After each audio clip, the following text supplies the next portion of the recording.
Happy Friday, everyone. Welcome to the Market Mindset. It's Andrew here. I was going to take the day off, but this video came across, and as everyone knows, or if you're not don't know, I really enjoy Patrick Bet-David and his channel Valuetainment. I'll put a preface on there that I don't agree with everything they cover. Some of the stuff is social and kind of not my taste or opinions. But what I do really like about it is the wide range of opinions that they explore. And the fact that he's that great story of someone who's built stuff up and start off in the army to build up a great insurance MGA network, sell it off for a bundle, and then have success building a channel. I mean, I think they're at 3 or 4 million people right now, subscribers. And in part, it's because of this attitude. It's this merit-based hard work. Anyone can do it, kind of this kind of thing.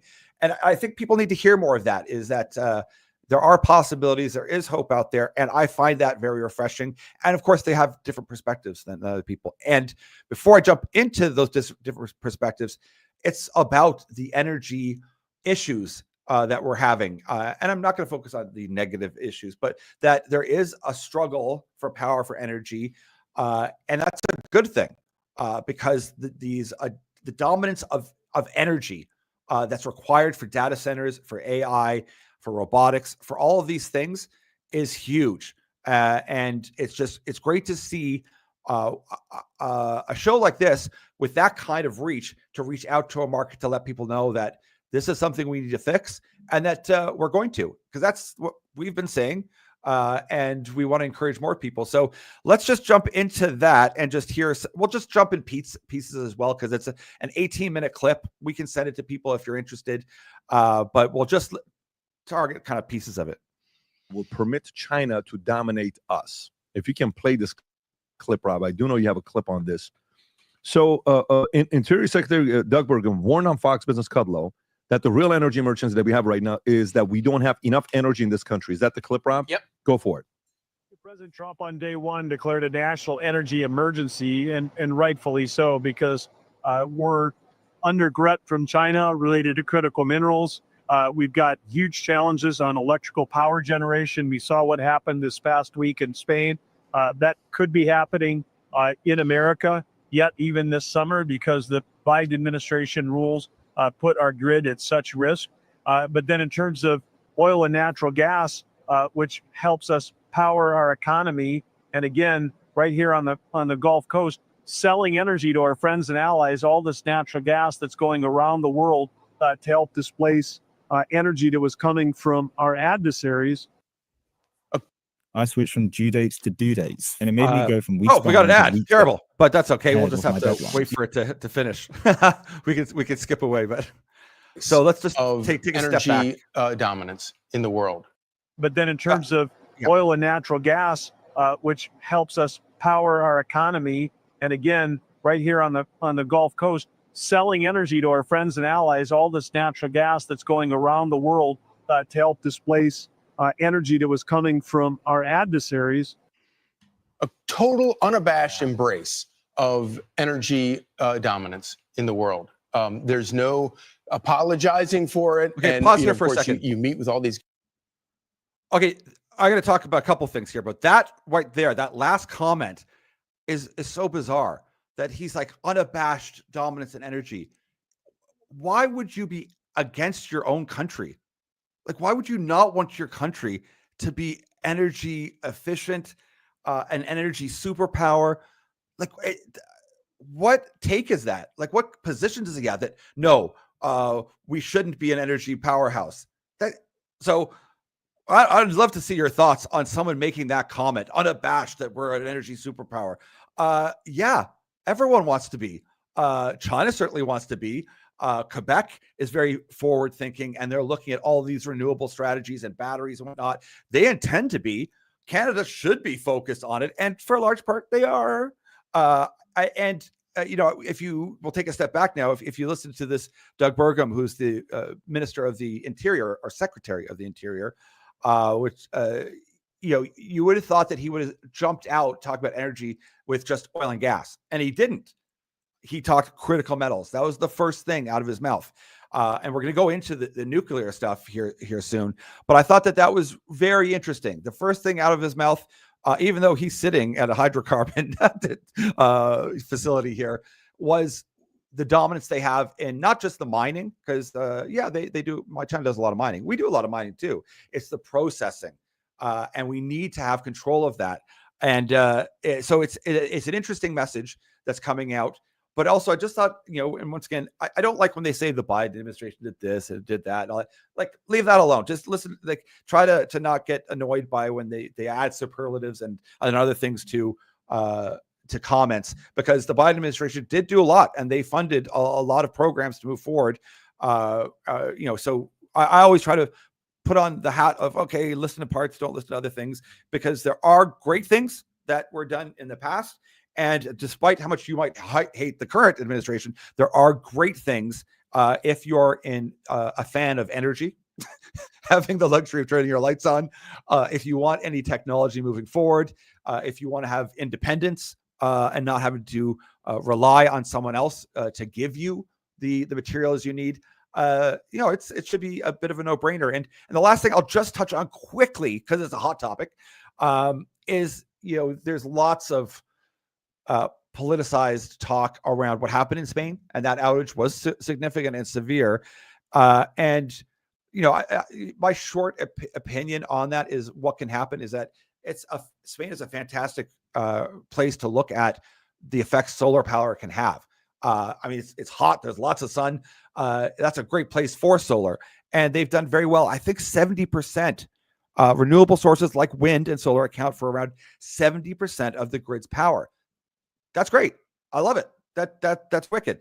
Now people said, well, that caused the instability. Is that reliance too much on? And I can't talk to the reliance factor of that. What I can say is from the little bit of research, and it's relevant to the US especially, is that what it highlighted was that the newer energy coming on, it still has to go to an old grid. So you think of California, like using grids from like the 70s, you're going to have to update the infrastructure of all of your grids as you bring on new energy, whether it's nuclear, whether it's solar, wind, because the technology and the advancements being made, the efficiency, and with batteries and everything else, you have to update everything. So you can imagine you're uploading massive power, massive new technology onto an old system. Yeah, I'm not an engineer, but I imagine, there could be lots of unforeseen challenges. So someone could dig into that a bit more firmer if they want.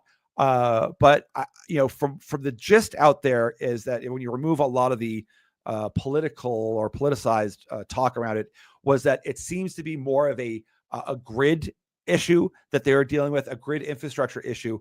And that's a very big red light to the US to say, update your infrastructure, your grid system has to come up to speed. Otherwise, all these great advancements, they're going to cause problems. And that's important to know. And that's a great conversation, because we're not saying, oh, well, they had such great use of solar and it was clean and green and everything else, because they ran into some issues. They should just use oil. It's like, no. There's going to be problems that pop up. And this is one of them. It's a reality of it. And let's focus on working that technology out. But I like the fact, too, that he throws in there that gas is great. LNG is great. It took a little bit of time for most of the world to realize that.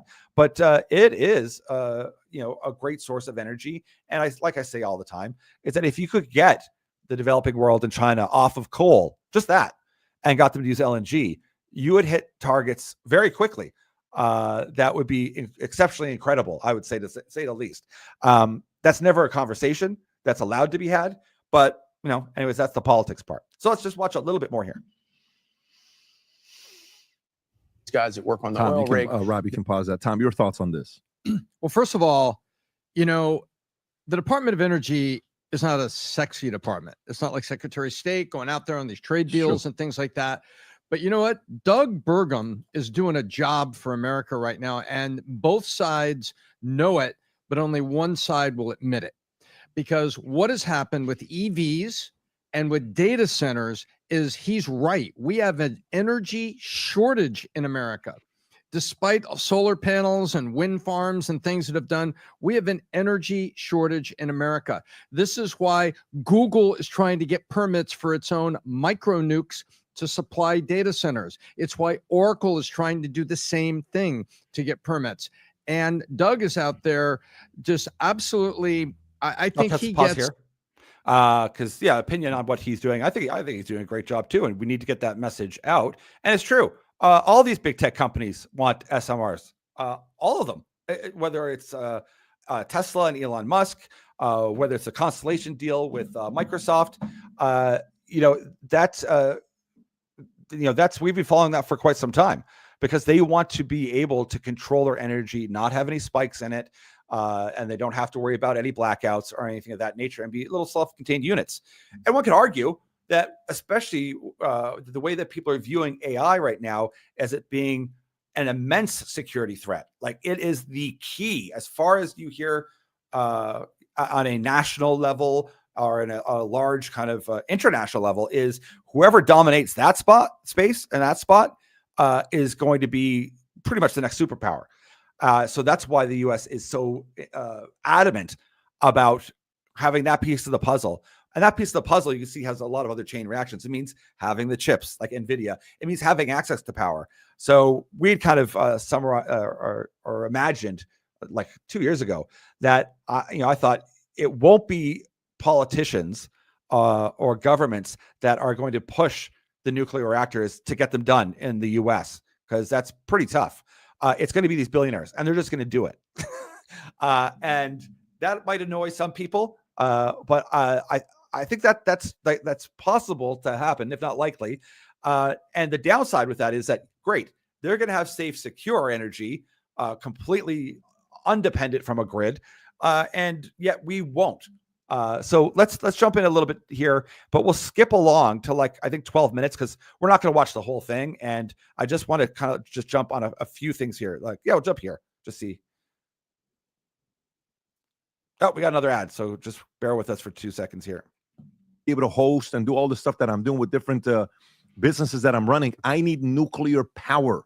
That's what I need. Is that America, by the way, what you just showed up? Brian? Yes. Oh, pull that up. That's what's scary about it.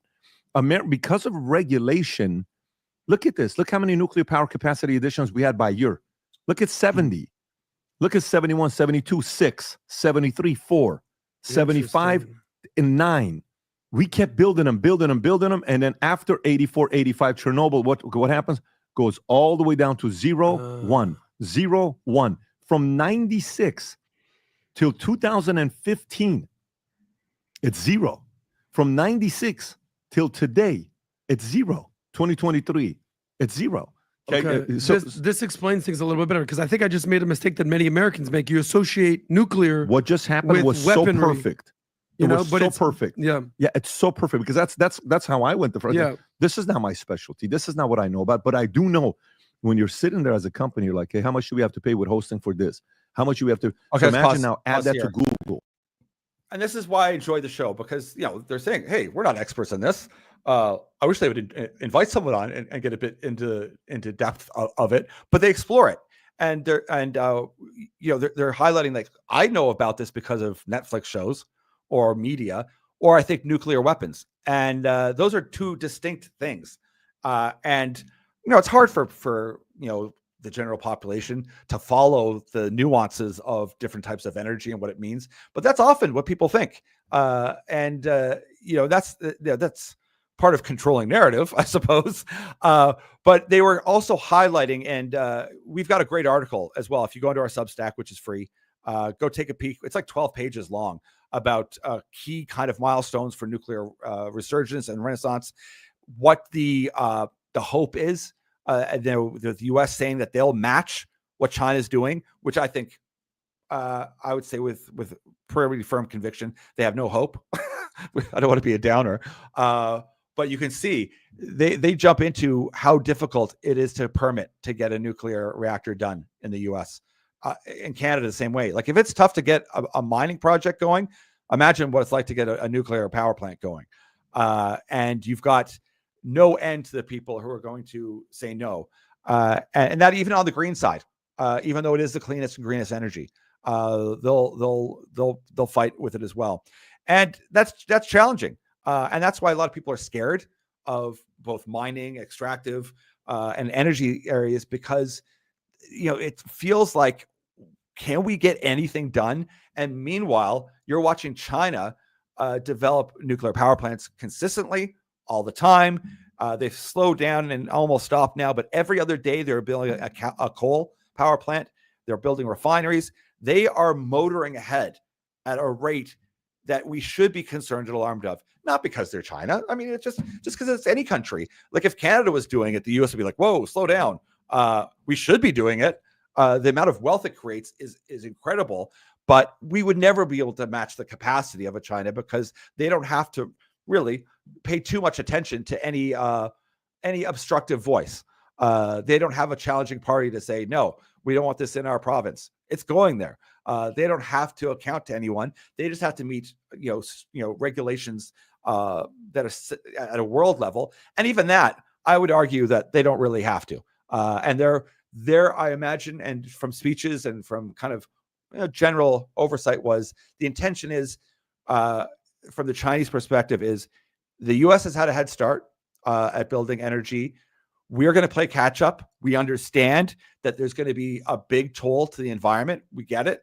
And we're going to just cruise through at 20, 30, 40 years. But at the end of that, we're going to be all clean. We're going to be green. We can clean up the mess. There'll be technology to do it. So we'll take a little bit of pain right now for that massive gain. And they could be light years ahead of everyone else, especially if we have the systems that we have here where people just stop projects from going ahead. And if someone says, well, that's fine, I have no problem. Well, listen, like anything in life, I don't want to be dominated by someone else. I don't. Now, someone would say, well, you are anyway. I mean, the government does anyway to some extent. But you kind of used to what you're used to. And we're very familiar. We've grown up, all of us, under certain kind of, structure. I don't really feel like switching. I'm a fan of what we've done here in the West. So, I think we've got an opportunity here. We see it as a huge opportunity, and seeing a show like this highlighting that's a big deal. It's a big step. And I think that really what the market needs to see is we need to see a bounce back in Canada. We need to see a stronger economy. That's only going to come. It will only come if we start extracting. If we don't, I mean, it's almost a foregone conclusion. If it's just that they're going to build, another government program where they build a bunch of houses, that won't do anything. That's going to put us further down in the hole. So I'm very optimistic, though, that could happen. And we see the green lights coming in down south. And I'll mention, just rolling this into kind of a conclusion here.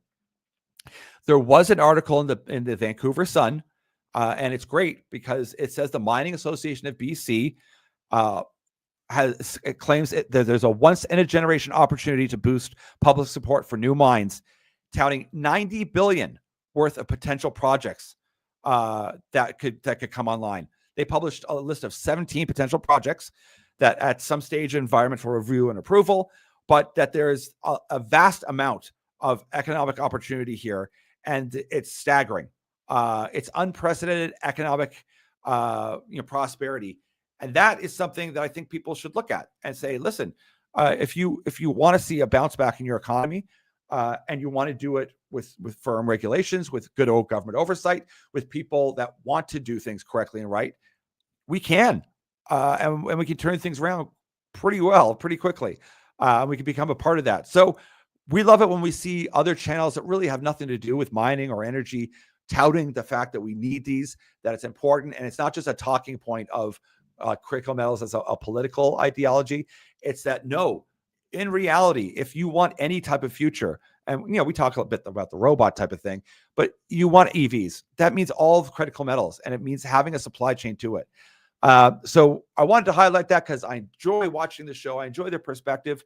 And I love it whenever they do mention things of this nature, where it reminds the general public and people that would have zero interest in energy or like they said, being involved in energy isn't glamorous. It certainly isn't. You're not going to get the front cover of GQ talking about nuclear energy.